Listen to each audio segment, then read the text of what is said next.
today we're going to be learning about box plots.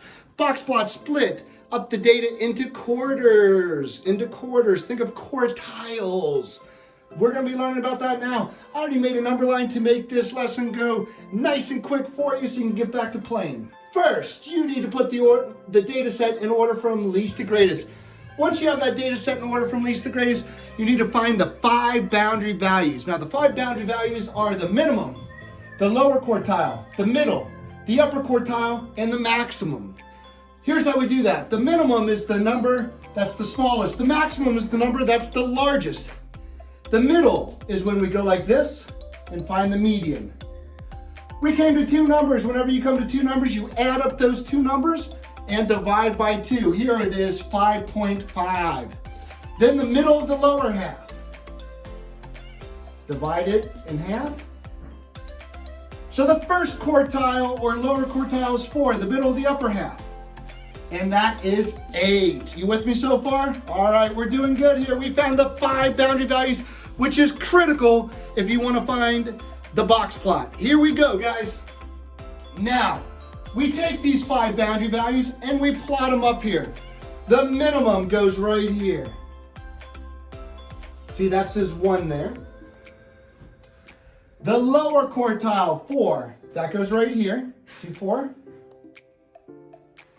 The middle is 5.5, so that's 5.5, in between 5 and 6. And the upper quartile is 8.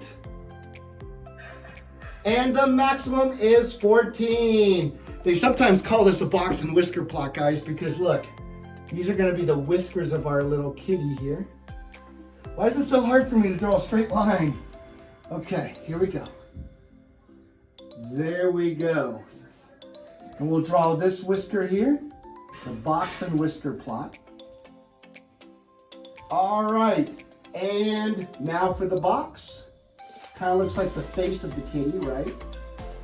And now for the median, which should be more, I'd say if I were to redo this, I'd put it more in between the 5 and 6. It still is between the 5 and 6, right? Right? So there's a box and whisker plot, and let's go over this. This is the minimum. The minimum is 1. Here is the lower quartile or first quartile. Here's the middle. Notice it's not directly in the middle, right? It's not directly in the middle of 1 and 14. It's the middle value. So that's right here. When they ask what's the middle, you're going to go after this, not what you think is the middle. The upper quartile or third quartile right here, guys. And the maximum. We good? We good. All right. I want you to notice something here. This is divided up into quartiles. This right here is 25% of the data.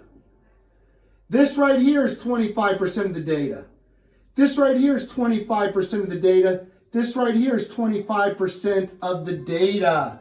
So if they say the top 25% of the scores are between which numbers, you're going to say the top 25% is between 8 and 14.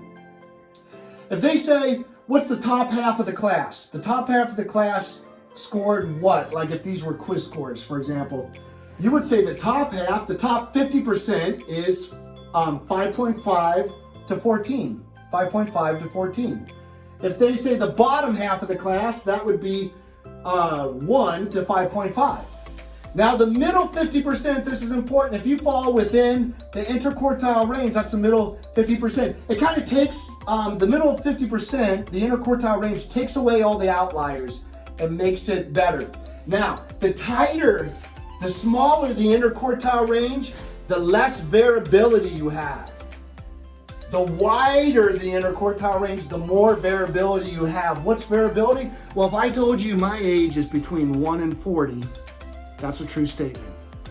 That's a true statement. I'm between 1 and 40. Maybe closer to one end.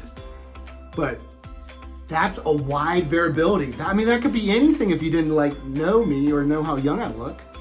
But if I said my age is between 30 and 40, that's a smaller variability because now we're getting closer and you can see that I'm probably closer to 30, right?